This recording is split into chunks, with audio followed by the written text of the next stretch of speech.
ایک بات آپ کو سنانی ہے، ذرا تھوڑی غور کریں، جو لوگ طریقت کے رستے کے مسافر ہیں نا ان کو ذرا جلدی سمجھ آئے گی اس بات۔ بابا فرید الدین گنج شکر رحمۃ اللہ تعالیٰ علیہ کے ایک مرید تھے حضرت جمال الدین ہانسوی۔ بابا صاحب کو مرید سے بڑا پیار ہو گیا۔ وہ ہانسا کے رہنے والے بابا صاحب پاک پتن کے، تو وہ بیچارے اکیلے بھائی تھے، والد بھی فوت ہو گیا تو ماں بوڑھی تھی۔ بابا صاحب نے ان سے کہا کہ تو پاک پتن آ جا۔ کہنے لگے حضور ماں نہیں اجازت دیتی، اگر آپ کہتے ہیں تو آ جاتا ہوں۔ تو بابا صاحب فرمانے لگے اگر نبی پاک نے اویس کرنی کو بلایا ہوتا تو میں بھی تجھے بلا لیتا، لیکن نبی کریم علیہ السلام نے انہیں نہیں بلایا تو لہذا میں تجھے بھی نہیں بلاتا۔ لیکن پیار بڑا تھا تو بابا صاحب کہنے لگے چل تو پاک پتن نہیں آتا تو میں تو تیرے گاؤں آ سکتا ہوں۔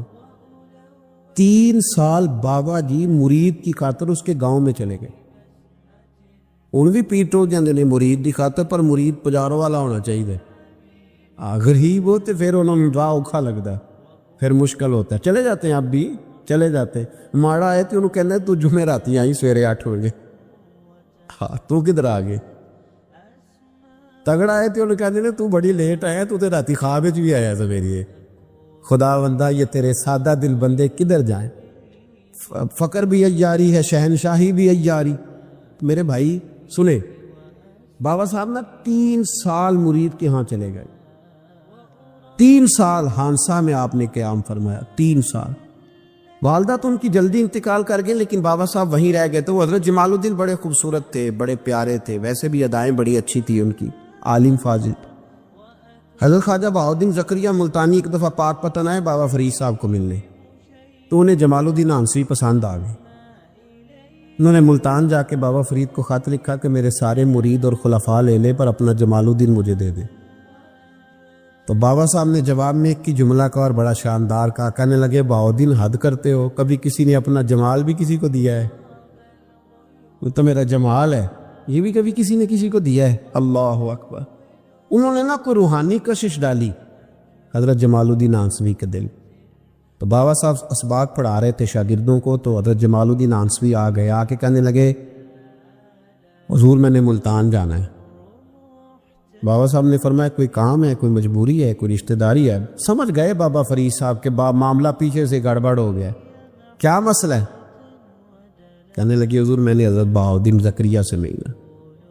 محبت میں شراکت داری نہیں قبول ہوتی نہ، باقی معافیاں مل جاتی ہیں، شراکت داری کی کوئی معافی یہ تو نے کیوں کی؟ شریک تو نے کیسے بنا لی؟ ایک در پھڑیے تے محکم پھڑیے تے ایک دے ہو کے مریے، یہ تو نے کیا کیا؟ فرمانے لگے اچھا بہاؤالدین زکریا سے ملنا ہے؟ کہا ہاں۔ پیار بڑا تھا بابا صاحب کا خواجہ بہاؤالدین زکریا سے، محبت بڑی تھی۔ فرمایا اچھا میں تیری خاطر یہاں آیا ہوں اور تو نے کوئی قدر ہی نہیں ڈالی، تو کہتے آگے جانا ہے، جا اب تو اسی کے پاس جائے گا۔ حضرت جمال الدین ہانسوی کہتے ہیں میں نکل آیا پر سینے کا نور سارا رخصت ہو، نہ میں ملتان جا سکا اور نہ میں بابا صاحب کا رہ سکا۔ 3 سال ہو گئے معافیاں مانگتے۔ پر بابا صاحب نے فرمایا یار میں تیری خاطر بڑھاپے میں یہاں آیا اور تو نے سوچا ہی نہیں، تو نے قدر ہی نہیں ڈالی، تو نے یہ کیا کیا میرے ساتھ؟ ایک تاجر آیا کرتا تھا بابا فرید صاحب سے ملنے سال کے بعد، وہ آیا تو اس نے لوگوں سے پوچھا کہ وہ کدھر ہے؟ جمال الدین جس سے سلام لے کے بابا صاحب سے لوگ ملتے تھے، جو رستہ تھا بابا صاحب کی طرف جانے کا، وہ تو روڑی کے ڈھیر پہ بیٹھے۔ وہ ملنے گئے اور جب جا کے ملے نا حضرت جمال الدین سے تو وہ رو پڑے۔ کہا کیا ہوا؟ کہنے لگے بس ہوا یہ کہ میں اس کی قدر نہیں ڈال سکا، جو قدر مجھے کرنی چاہیے تھی نا یار کی، میں وہ قدر کر سکا، میں قدر نہیں کر سکا، یہ مجھے سزا ملی۔ کہا ان سے کہنا معاف کر دے۔ وہ تاجر بڑا پیارا تھا، بابا صاحب رات کو پیر دبا رہا تھا وہ تاجر بابا صاحب کے، اس کا خیال تھا لوگ سارے جائیں گے تو بات کروں گا، پیر دباتے دباتے ساری دنیا چلی گئی، وہ بیٹھا رہا۔ بابا صاحب بولے، فرمانے لگے جاتا کیوں نہیں؟ جمال الدین کی بات کرنی ہے، جمال الدین کا ذکر کرنا ہے، چل کر۔ تو کہا حضور اب دیکھا نہیں جاتا، مہربانی فرمائیں۔ فرمایا یار اس نے دیکھ میرے ساتھ کیا کیا ہے، میں علاقہ چھوڑ کے یہاں آیا اس کی خاطر، اور وہ کہتا ہے میں نے آگے جانا ہے، اس نے توجہ ہی نہیں کی، اس نے میری محبت کو سمجھا ہی نہیں۔ فرمایا اسے کہنا میں اسے بھولا نہیں، میں روز اس کے لیے دعا کرتا ہوں۔ جا تو کہتا ہے تو اسے لے آ، حضرت جمال الدین ہانسوی جب آئے نا، اللہ والے پھر بھی سامنے والے پہ الزام نہیں ڈالتے، جب آئے نا تو کمزور ہو گئے تھے، وجود کمزور ہو گیا، آنکھیں باہر نکل آئیں، تو حضرت بابا صاحب انہیں دیکھ کے نا انہیں پھر بھی کچھ نہیں کہا، کہنے لگے فرید الدین، اپنے آپ کو ہی مخاطب، فرید الدین یہ تو نے کیا کیا؟ کوئی اپنے جمال کا اس طرح کا حال بھی کرتا ہے؟ ان کو جب معافی ملی تو وہ رو پڑے، کہنے لگے حضور میرے لیے دعا کریں، اب میں رضا میں ہی پردہ کر دوں۔ ان کا انتقال ہوا اور بابا صاحب نے خود جنازہ پڑھایا۔ سنو بخاری شریف، سنو بخاری، صحیح بخاری، حضرت عمر فاروق رضی اللہ تعالیٰ عنہ فرماتے میں تورات پڑھ رہا تھا، نبی پاک علیہ السلام مسجد نبوی میں آئے تو میں تورات پڑھ رہا تھا، تورات۔ حضور نے آتے پوچھا عمر کیا کر رہے ہو؟ یا رسول اللہ صلی اللہ علیہ وسلم تورات پڑھ رہا ہوں جو حضرت موسیٰ علیہ السلام پہ نازل ہوئی، اللہ کی کتاب۔ نبی کریم علیہ السلام حضرت عمر کہتے ہیں کبھی مجھ سے ناراض نہیں ہوئے، پر آج حضور ناراض ہو گئے، چہرے پہ جلال آیا، اور محبوب کریم نے فرمایا عمر مجھے اللہ کی عزت کی قسم، اگر آج حضرت موسیٰ حیات ظاہری میں ہوتے تو میرا کلمہ پڑھ کے میری فرما برداری کر، اور تو ان کی کتاب پڑھ رہا ہے، ان کی کتاب۔ مسلمان کو کسی اور طرف نکلنے کی اجازت، یہاں تو گھر میں بھوک ہونا تو بندہ پڑوسی کے گھر سالن لینے جائے، اور اگر ہر چیز تجھے اپنے گھر ملے، ہر خیر تجھے ملے، پھر تو دائیں بائیں کیوں جائے؟ کس لیے جائے؟ تھوڑا سا اپنے اندر استقامت پیدا کریں، دین کی تہذیب کو بچائیں۔ رحمت اللہ علیہ درویش تھے دلی کے، بہت سارے لوگ مرید تھے، ایک بڑا خدمت گزار مرید تھا، مزدوری کرتا تھا، غریب تھا، تو 6 بیٹیاں تھیں اس کی۔ حضرت صاحب کے پاس روز آ کے کہتا حضور بچیوں کے لیے دعا کرے، اللہ کوئی اسباب پیدا کر دے، ایک بچی کی شادی کا خرچہ 1000 دینار ہے اور میں غریب ہوں، حضرت صاحب دعا کر دیتے۔ خانقاہ شریف کے تھوڑے ہی فاصلے پر حضرت جہاں بیٹھ کے مریدوں کی تربیت کرتے تھے، اس سے تھوڑا ہی فاصلے پر نا ایک عیسائی رہتا تھا، بڑا مالدار تھا، بڑی سارے اونٹ، گائیں، بھیڑ، بکریاں رکھی ہوئی تھی، اور حضرت شریف الدین رحمت اللہ علیہ کی بڑی مخالفت کرتا تھا۔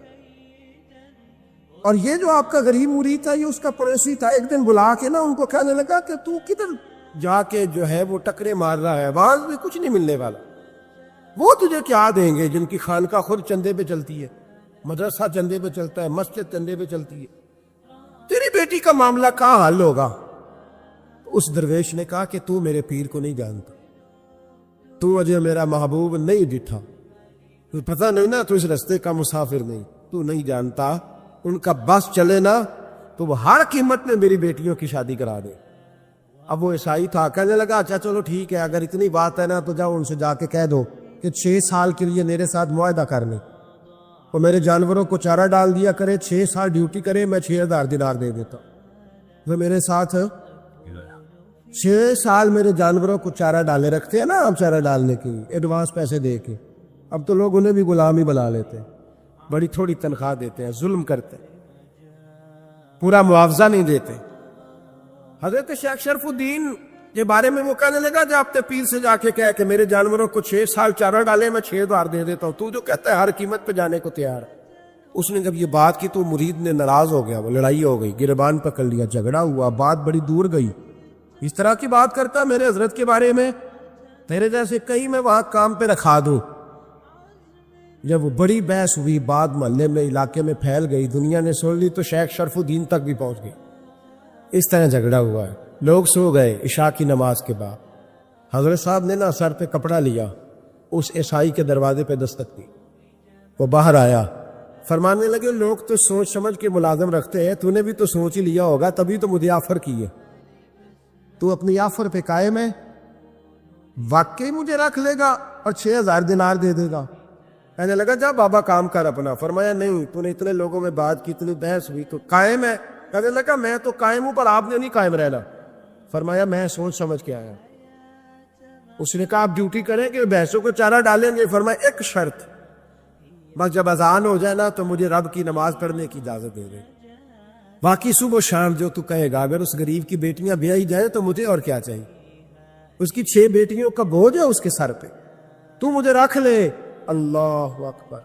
وہ کہنے لگا چلے پہ میرے ساتھ خط بندگی کر لے، آج کل ہم اس کام کرتے ہیں، اس زمانے میں خط بندگی ہوتا تھا، غلامی کا خط، قاضی شہر کے پاس، یعنی اس کا خیال تھا کہ چلو اس کام کی بات کروں گا تو بھاگ جائیں گے، فرمایا چل میں تیار ہوں۔ قاضی تک گئے، طے ہو گیا، 6,000 دینار دے دیے۔ حضرت نے مرید کو بلایا، فرمایا پتر یہ لے جا، جا میری بیٹیوں کو روانہ کر دے۔ کہنے لگا حضور یہ کیا کر رہے ہو آپ، کچھ سوچے؟ فرمایا یار جب تجھے بیٹا بنا لیا تو پھر میری پوتیاں تو لگتی ہیں نا، میرا حق تو بنتا ہے نا، جا کے ڈیوٹی کر، ان کو بیاہ دے۔ بات پھیل گئی، بادشاہ بھی عقیدت مند تھا، وہ 12,000 دینار لے کے پہنچا۔ کیا بتاؤں ان رب کے بندوں کا دل کیسا ہوتا ہے، کیا درد ہوتا ہے، کیا رنگ۔ 12,000 دینار لے کے بادشاہ آیا اور آ کے حضرت کو پیش کیے کہ حضور آپ دیں اس عیسائی کو ڈبل دیں اور جائے کام کریں۔ آپ فرمانے لگے تو پیسے دے، شرطیں نہ لگا، میرا جہاں دل کرے گا میں خرچ کروں گا، مجھے تو مزہ ہی اب آنے لگا ہے، ابھی تو لطف آ رہا ہے، ابھی تو ذائقہ آیا ہے کچھ کرنے کا، پیسے دینے ہیں تو دے، پابندی نہ لگا، جہاں میرا دل کرے گا میں۔ اس نے کہا حضور ٹھیک ہے رکھ لے۔ حضرت نے فجر مسجد میں پڑھی، جیب میں 12,000 دینار تھے، اعلان فرمایا بھی کسی اور کی بیٹی بھی بیٹھی ہے تو پیسے میرے پاس ہے۔ وہ 12,000 دینار بھی بانٹ دیا، اور 12,000 دینار بانٹ کے نا تو پھر چلے گئے کھیت میں چارہ کاٹنے۔ اس عیسائی کو کسی نے بتلایا کہ ان کے پاس تو 12,000 آیا ہے پر تجھ سے جان نہیں چھڑائی انہوں نے، وعدہ یہ ہوا تھا کہ 6 دیں گے تو جائیں گے، جب تک دیں گے نہیں تیرے گھر میں کام کریں گے۔ وہ نا چارہ کاٹ رہے تھے، حضرت صاحب تو وہاں پہنچ گیا، دور جا کے کھڑا ہو گیا، کہنے لگا بابا پہلے تو میں نے مسلمانوں کے اخلاق سنے تھے، اب تو میں نے دیکھ بھی لیے، پر یہ بتا جب 12,000 آیا تھا جان کیوں نہیں چھڑائی؟ تو حضرت چارہ کاٹتے کاٹتے رو پڑے، فرمانے لگے تو نہیں نہ جانتا یہ بیٹیاں سانجھی ہوتی ہیں، پتہ نہیں نا، میرے رسول پاک نے تو خاتم تائی کی بیٹی کے سر پہ کپڑا رکھ کے کہا تھا بیٹیاں برابر ہوتی ہیں، تو یہ نہیں پتا جب اس کی 6 بیٹیوں کی شادی ہوئی ہے میرے اندر روحانیت کتنی بڑی ہے۔ فرمایا پھر 12,000 آیا ہے تو 2-4 بچیاں پھر گئی ہیں، یہ نہیں پتا میں اندر سے راضی کتنا ہوں، میں تیری نوکری کرتا رہوں گا، پتہ نہیں اللہ کتنی بیٹیوں کو بیاہ دے گا۔ اتنا رویا وہ عیسائی کے پیروں میں بیٹھ گیا، کہنے لگا بابا میں نے تیری مخالفت کی ہے پر تیرے قریب آ کے پتہ چلا ہے تو بہت اونچے اخلاق کا مالک ہے، اور اگر تیرا یہ مقام ہے تو تجھے اخلاق سکھانے والے محمد عربی کی شان کتنی ہے گی۔ امام مالک کے پاس ایک بندہ آیا، اس نے کہا حضور میں درزی ہوں، ایک ظالم بادشاہ مجھ سے کپڑے سلواتا ہے، میں تو ظالموں کا مددگار نہیں نا، ایک ظالم بادشاہ مجھ سے، حضور میں تو مددگار نہیں نا ظالموں کا، جو فرمایا ظالموں کا مددگار بھی ظالم ہوتا ہے، تو کپڑے لے کے آتا ہے میں سی کے دے دیتا ہوں، ذمہ داری نہیں۔ یہ ایک آدمی دکاندار ہے، اس سے کوئی بندہ چیز خریدنے آئے گا تو تھوڑی کہے گا میں نے نہیں دے دی، تو دے گا۔ کوئی بندہ اگر کسی شخص سے کوئی کام کہتا ہے جو اس کی فیلڈ ہے، اس کا شعبہ ہے، اس کا معاش کا وہ سلسلہ ہے، کہتے یا رسول اللہ صلی اللہ علیہ وسلم ظالموں کا مددگار بھی ظالم، حضور نے فرما دیا۔ تو امام مالک سے بندے نے مسئلہ پوچھا، دل کی تختی پہ لکھنے والی باتیں ہیں، کہا حضور میں درزی ہوں، ظالم کپڑے سلواتے ہیں، میں تو مددگار نہیں نا۔ امام صاحب کہنے لگے نہیں، مددگار تو وہ ہوگا جو تجھے سوئی دھاگا فراہم کرے گا، تو پورے کپڑے سی کے دیتا ہے، تو خود بہت بڑا ظالم، تو پورے سوٹ سی کے دیتا ہے، تو بہت بڑا ظالم خود ہے۔ مددگار تو وہ ہوگا جو تجھے دھاگا دے گا، جو تجھے بٹن دے گا، جو تجھے نلکی دے گا، جو ظالم سے اتنی نفرت ظلم کر کے بنتا ہے۔ یہاں تو ہمارے زمانے میں ہیرو بن جاتے ہیں لوگ، ظالم ہیرو ہے، لوگ اس سے ڈرتے پھرتے گھومتے پھرتے، اور بہت سارے کم مزاج لوگ اس کے پیچھے ہاتھ باندھ کے پھرتے ہیں۔ ظالموں کی مدد کرنا، ظالموں کے ساتھ رہنا، یہ ظلم ہے، ظلم، یہ زیادتی ہے۔ میرے نبی پاک صلی اللہ تعالی علیہ وآلہ وسلم نے ارشاد فرمایا، یاد رکھو رب فرماتا ہے میں مظلوم کی مدد ضرور کروں گا، چاہے جلدی کروں چاہے دیر سے کروں، میں مظلوم کی مدد۔ اور حضور صلی اللہ علیہ وسلم نے فرمایا ہے، حضرت معاذ بن جبل کہتے ہیں حضور نے مجھے یمن کا گورنر بنایا، جب میں جانے لگا نا تو حضور نے بڑی نصیحتیں کی، بخاری میں موجود ہے، فرماتے جب میں پلٹنے لگا تو میرے رسول نے فرمایا معاذ 1 منٹ ٹھہر جا، ایک بات میری یاد رکھنا، اس کو نہ بھولنا۔ کہا حضور کیا؟ فرمایا دیکھنا کسی پہ ظلم نہ کر بیٹھنا، کہیں تجھ سے زیادتی نہ ہو جائے۔ محبوبہ پھر حضور نے فرمایا سن میرے معاذ، میں تجھے گورنر بنا رہا ہوں، زیادتی نہ کر بیٹھنا، یا رسول اللہ صلی اللہ علیہ وسلم کیا ہوتا ہے؟ تو میرے کریم نے فرمایا جب مظلوم دعا کے لیے ہاتھ اٹھاتا ہے تو عرش کا مالک کہتا ہے فرشتوں پیچھے ہٹ جاؤ. عرش کا مالک کہتا ہے فرشتوں پیچھے ہٹ جاؤ، دروازے کھول دو. فرمایا مظلوم اور رب کے درمیان شے حائل کوئی نہیں. بڑے غور کے ساتھ سورہ مومنون کی ان ابتدائی آیات پر غور کرنا چاہیے. رب فرماتا ہے قد افلح المؤمنون، تحقیق مومن کامیاب ہو گئے. کون سے مومن؟ الذین ہم فی صلاتہم خاشعون، وہ جو اپنی نمازوں میں گڑ گڑانے والے ہیں، خشوع کے ساتھ، عاجزی کے ساتھ، انکساری کے ساتھ، ذوق کے ساتھ نماز پڑھنے والے ہیں. والذین ہم عن اللغو معرضون، اور وہ جو بیہودہ باتوں سے منہ پھیرنے والے، لغویات سے اپنا رخ پھیرنے والے، سنجیدہ لوگ. پھر ارشاد فرمایا والذین ہم للزکاۃ فاعلون، جو زکوٰۃ دینے کا کام کرنے والے ہیں. پھر فرمایا والذین ہم لفروجہم حافظون، اور وہ لوگ جو اپنی شرمگاہ کی حفاظت کرنے والے، اپنی شرمگاہ کی حفاظت کرنے والے. الا علی ازواجہم، مگر یہ کہ اپنی بیویوں پر، او ما ملکت ایمانہم، یا اپنی شرعی باندیوں پر. اس زمانے میں جو لونڈی خریدی جاتی تھی اس سے بھی وطی کرنا جائز تھا، اگرچہ اب لونڈیاں موجود نہیں ہیں تو یہ فعل بھی موجود نہیں، سوائے اپنی بیویوں پر یا شرعی باندیوں پر. فإنہم غیر ملومین، فرمایا جو یہ کام کرے اس پر کوئی ملامت نہیں ہے. اپنی بیوی کے پاس شرعی طریقے سے جائے یا باندی کے پاس جائے.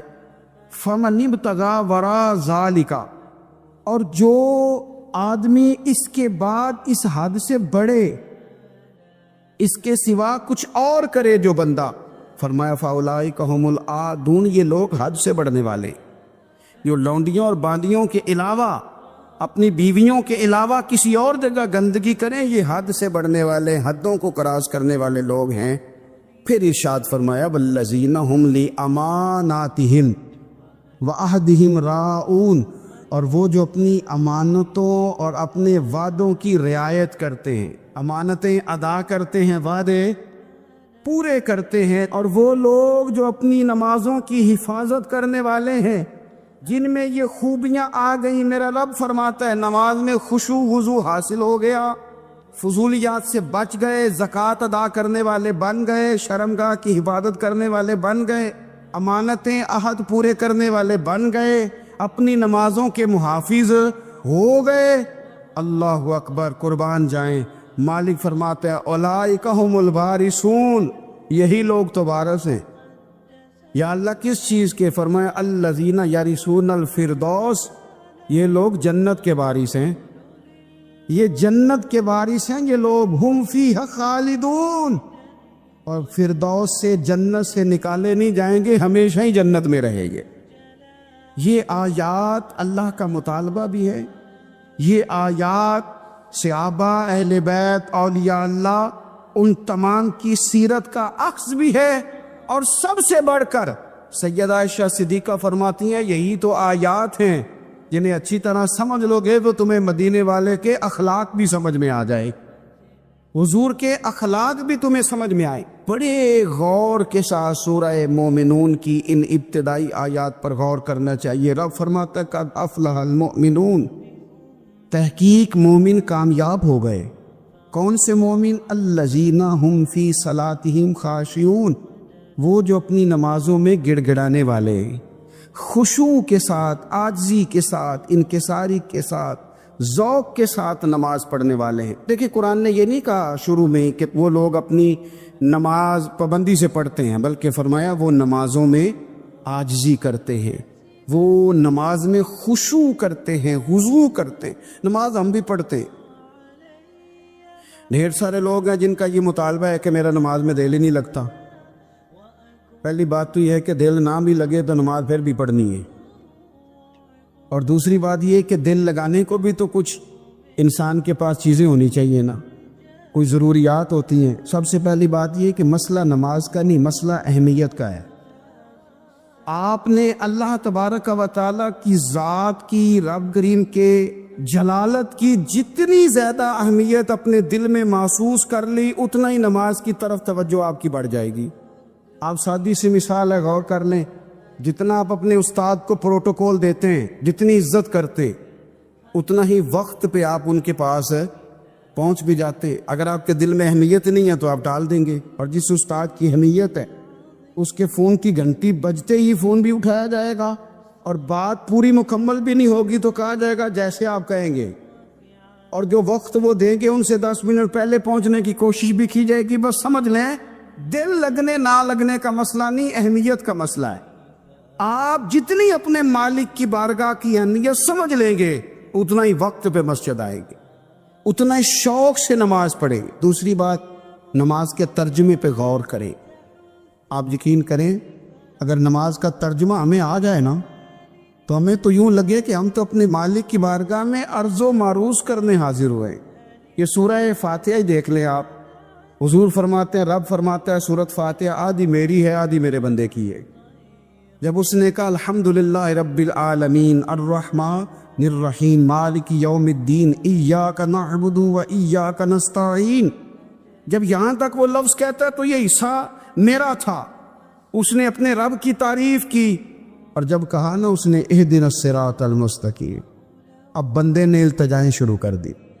اس نے کہا کہ مالک بھی تو ہے، رحمان بھی تو ہے، رحیم بھی تو ہے، عبادت بھی تیری کرتے ہیں تو مدد بھی تو تجھی سے مانگنی ہے نا، اب مہربانی فرمانا اہدنا الصراط المستقیم، ہمیں سیدھا راستہ دکھا دے، صراط الذین انعمت علیہم، ان لوگوں کا راستہ دکھانا جن پر تو نے انعام کیا ہے، غیر المغضوب علیہم ولا الضالین، ان کے راستے پہ نہ چلانا ان پر تیرا غضب ہوا، جو گمراہ ہو گئے ان کے راستے۔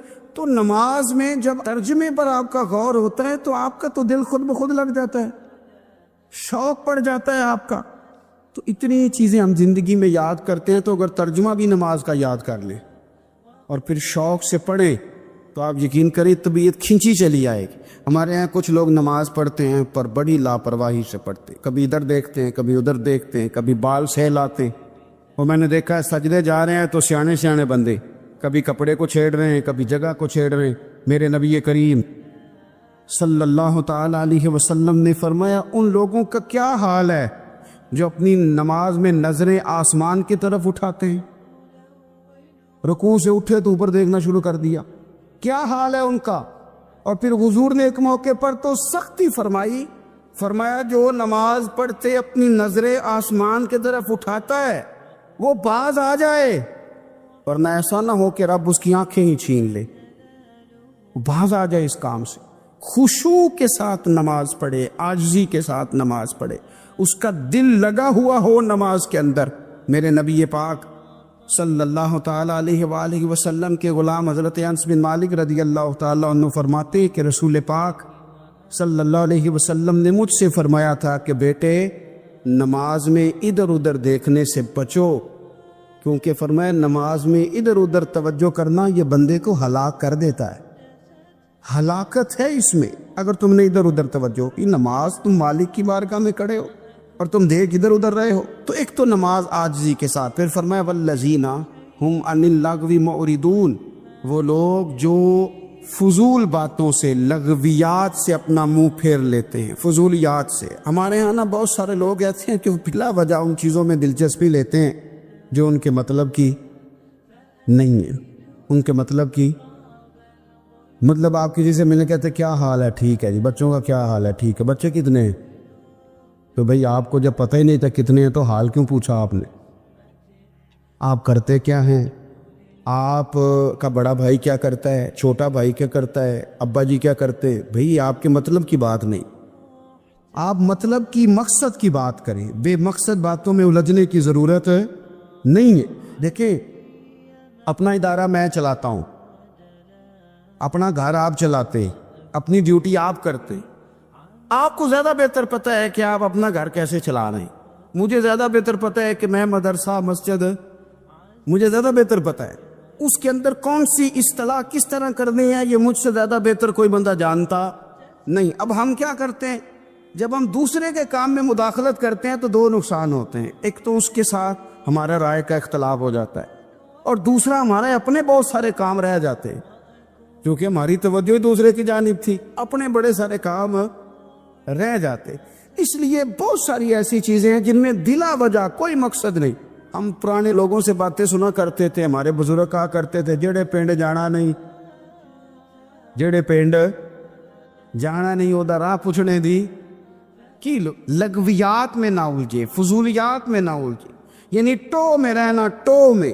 آپ یقین کریں میں نے پرسنلی طور پہ اس چیز کو محسوس کیا ہے کہ ہمارے بہت سارے اہم حقوق صرف اس لیے مس ہوتے کہ ہماری اپنے سے زیادہ توجہ سامنے والے پہ ہوتے, سامنے والے. میں نے دیکھا بڑے بڑے عجیب سوال اور بڑے بڑے انوکھے سوال, مطلب یہ کہ اتنی لمبی چوڑی, اور لوگوں کو بڑا پتہ ہوتا ہے یہ فلاں آدمی جو ہے اس کے بچے کتنے ہیں, وہ بیاہ کہاں پہ, کس کس علاقے میں ان کی شادیاں ہوئی ہیں. اتنی تفصیلات کی ہمیں ضرورت نہیں ہے, ہم سے تو ہمارے بارے میں پوچھا جائے گا. تو ہمیں اپنا معاملہ بڑا صاف ستھرا. دیکھیں کیا سونی بات کی مدینے والے رسول, قربان جائیں حضور کے جملوں پر. ایک شخص نے پوچھا حضور سونا اسلام کون سا ہے, خوبصورت مسلمان کون ہے؟ تو نبی پاک صلی اللہ علیہ وسلم نے فرمایا وہ خوبصورت مسلمان ہے جو بات اس کے مقصد کی نہیں, بے معنی ہے وہ بات وہ چھوڑ دے. بے مقصد باتوں سے الجھنا جو بندہ چھوڑ دے وہ مسلمان بڑا سونا مسلمان ہے. ہم کمزور اس لیے ہوتے ہیں کہ ہماری توجہ زیادہ دوسروں کی باتوں پر پڑتی ہے. پھر فرمایا والذین هم للزکاۃ فاعلون, وہ لوگ جو زکوٰۃ دینے کا کام کرتے ہیں, صدقات کرتے ہیں, خیرات کرتے ہیں, وہ کامیاب ہو جاتے ہیں. پھر فرمایا والذین هم لفروجہم حافظون, وہ جو اپنی شرمگاہ کی حفاظت کرتے ہیں. نوجوان میری بات پر توجہ کریں. فرمایا وہ لوگ جو اپنی شرمگاہ کی, والذین هم لفروجہم حافظون, وہ لوگ جو اپنی شرمگاہ کی حفاظت کرتے. حضور غوث پاک رضی اللہ تعالیٰ عنہ فرمایا کرتے تھے دو چیزیں انسان اپنی سنبھال لینا, ایک پیٹ اور ایک شرمگاہ. تو فرماتے تھے ولایت اس کے بڑی قریب آ جاتی. ہم نہ ان لذات میں الجھ جاتے. سیانے سیانے بندے روٹی کمر سیدھی کرنے کے لیے کھانی چاہیے, زبان کے ذائقے کے لیے نہیں کھانی چاہیے. یہ زبان کا ذائقہ لگ جائے یہ کہیں کا نہیں چھوڑتا انسان. اپنی شرمگاہ کی جو لوگ حفاظت کر لیتے, کوئی بڑے سے بڑا گناہ کرنے سے بھی بندہ کافر نہیں ہوتا, بندہ کفر کرنے سے کافر ہوتا ہے. گناہ بڑے سے بڑا کرنے والا بھی گناہ گار ہے, کافر نہیں.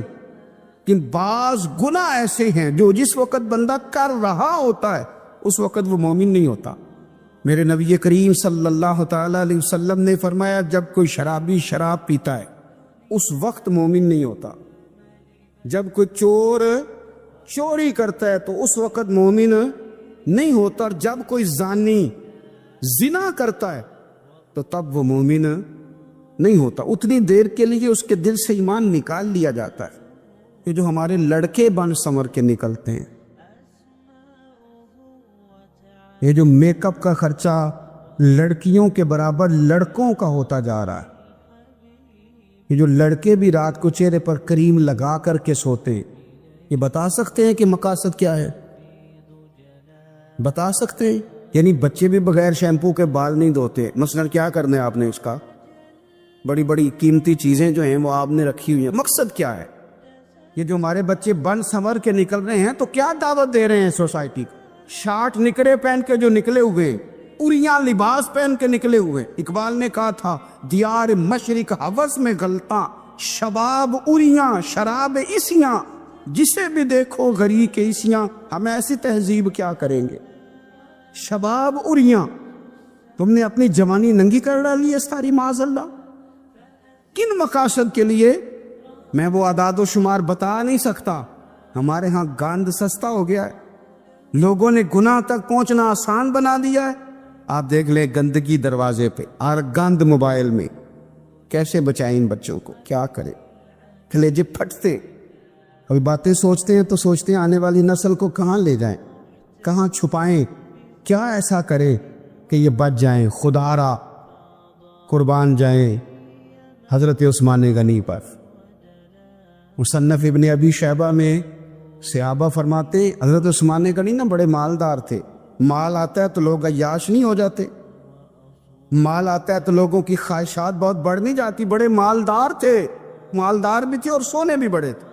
حضرت اسامہ بن زید کہتے ہیں میں نے زندگی میں اتنا سونا بندہ نہیں دیکھا جتنے حضرت عثمان غنی خوبصورت تھے.